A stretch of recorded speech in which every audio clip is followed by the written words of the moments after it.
It started to happen gradually. I would walk into a room and say something, and no one would notice. I would say, "Turn the TV down, please," and nothing would happen. So I would get louder. "Turn the TV down, please." Finally, I would have to go over and turn the TV down myself.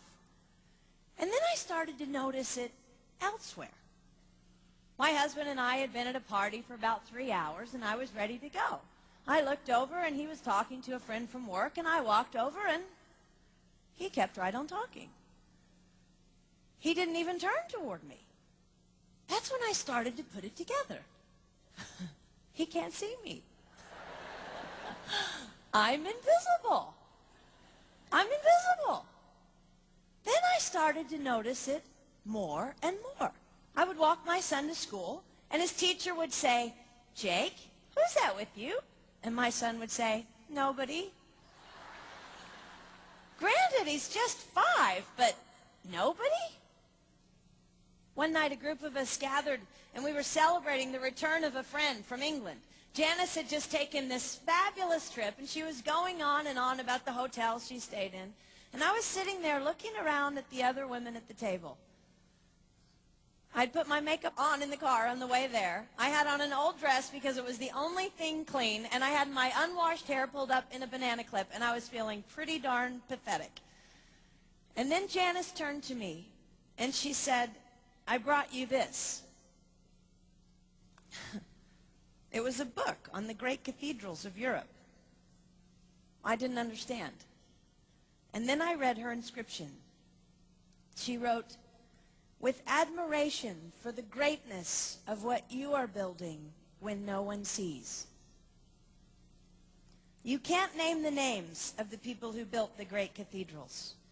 Over and over again, looking at these mammoth works, you scan down to find the names, and it says, "Builder, unknown, unknown, unknown."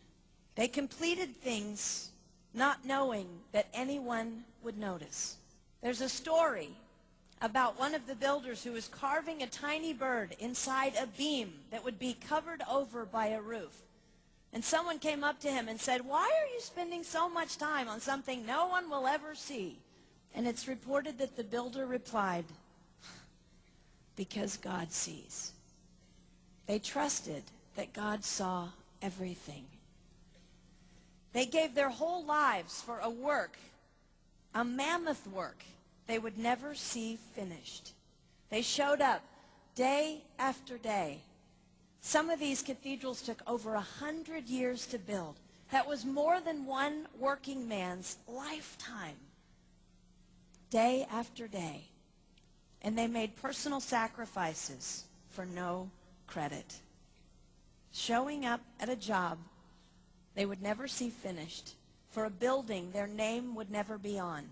One writer even goes so far as to say no great cathedrals will ever be built again because so few people are willing to sacrifice to that degree. I closed the book, and it was as if I heard God say, "I see you. You are not invisible to me.